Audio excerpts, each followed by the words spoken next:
I know you've been quite critical of the way we've handled, and in particular China has handled North Korea. What do you make of these sanctions, which have been universally called watered down? Well, they're better than nothing, but at the same time, I think China has decided to hurt North Korea, but not bring them down, not really weaken them. So it's a partial victory. It's a cutoff of natural gas. It's a cutoff also of textiles, which is a big export of the North Koreans. Right. But what we wanted, the United States, was a cutoff of oil, assets of the North Korean leadership. But we didn't get that. But it's better than nothing, but not enough to really pressure North Korea. Well, I was going to say, you sound a little resigned there. You know, it's better than nothing, but will it be effective? Well, the last sanctions that we passed 2 weeks ago that went after North Korea in their coal exports and their seafood, in their North Korean workers and energy plants, was the toughest we've ever had. This is an addition to those sanctions, but they're going to take time. I think the issue is going to be, is China going to stop the smuggling at the border? Is China going to enforce these sanctions? Right. I think China deserves some credit, but not enough to make real pressure on North Korea. Bill, you've visited North Korea. I believe you visited at least 8 times that country. What do you think Kim Jong Un, who, is so unpredictable, how do you think he's going to react to this? Well, the good news is that he did not have a missile test during his holiday on Saturday. That's the good news. But the bad news is that in the next few days, I'm pretty sure he'll have a missile test.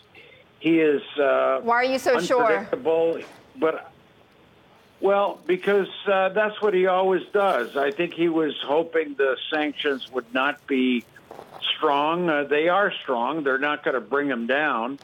But I think at the same time, he wants to stay in power. He wants to be a major player in Asia. He wants to deal directly with the U.S. A lot of this is an ego thing. So I think he's going to shoot another missile. I don't doubt it. Do you think this is going to embolden him even more, Bill? Yes, I think it's going to anger him, and he's trying to provoke the United States and the 6-party countries, South Korea, Japan, and I don't think we should bite. I think we should come up and think of a diplomatic negotiation. I think that's the only way out here. I don't think a preemptive military strike makes any sense. I think we have to buttress and increase and better our relationship with South Korea. We're going out and insulting South Korea. We're not working together with them, and they're our main allies. So I think we've got a lot of important steps we need to take in the next few days that show North Korea we're unified, but also that we're smart. We're not going to bite.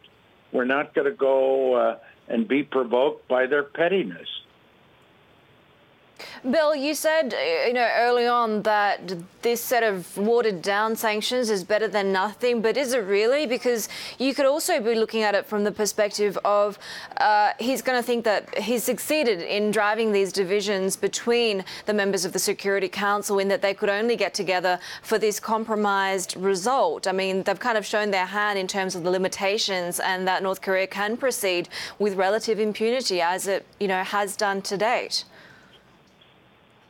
Well, I think what North Korea wanted was for either China or Russia, mainly China, to veto any kind of additional sanctions from the ones 2 weeks ago on coal and seafood that were tough. They weren't vetoed. It was a compromise. They were watered down from horrendously strong sanctions that banned oil exports. That didn't happen. So it was natural gas. It was textiles. It could be that China has realized that North Korea is becoming a real problem for them. And while they're not ready to get them to get on their knees, they're ready to seriously hurt them with these sanctions. The issue is, will China enforce these sanctions at the border and stop the cross-border smuggling? I think China is starting to get very tired of this North Korean effort at impetuousness and defying everybody. What is the end game? I mean, talk about crystal ball gazing, right? But, we were talking to one of our foreign correspondents earlier, and he said, look at India, look at Pakistan. Is it just that the international community is going to have to accept a nuclear-capable North Korea, and then we can have negotiations? Well, what Kim Jong Un wants to do is get to the point where he's the strongest in any potential negotiation. That is, irrevocably having nuclear weapons, and then secondly, not being like Iraq and other countries that gave up their nuclear weapons, Libya, and then negotiate from strength. That's North Korea's biggest card. They have maybe 20 nuclear weapons, missiles, some that might reach the United States, advanced technology, but they're a very, very poor country economically. They're a country that has got people starving. Right. I think there's a negotiation there, an endgame where Kim Jong Un is going to want some economic assistance and an end of sanctions. I think eventually that's what he wants. Bill, we're watching Nikki Haley, the current U.S. ambassador to the UN, talking just after the vote had taken place. You've been in her position before. I'm curious about what you think about what you've heard from her these last several weeks and the harsh words she's come out with.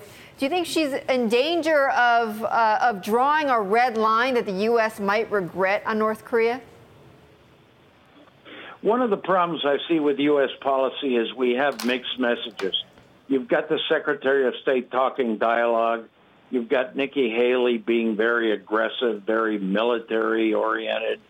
I think we got to stop this provocations on red lines and talking to North Korea as if we've got a military advantage and they're going to be scared. Where do you think that's coming from? I think the solution is in the... Well, that's coming from the mixed messages at the White House. You've got a national security team that is not disciplined.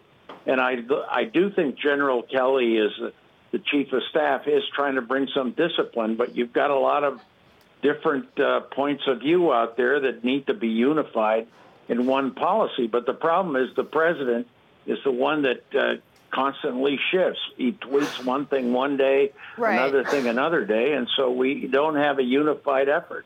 Right. You don't have. I think you're right about that, Bill. We don't have a unified effort. But which side do you believe? Is it the more militaristic side that they're going to carry that out, or is it the diplomatic side? I think eventually it'll be the diplomatic side. I don't see a military solution. A preemptive military strike is not going to work. We've got 30,000 American troops in South Korea, 50,000 in Japan, 25 million in Seoul, South Korea, in Japan. We've got a very nervous area. I think the solution is in diplomacy. I don't see a military solution. We would wipe North Korea out, but there would be such collateral damage, a calamity of thousands, maybe even millions of deaths of our friends and allies and even our troops. So I think in the end, the diplomatic negotiation is the answer, but it has to be framed properly in a comprehensive strategy. And I don't think the United States has that yet.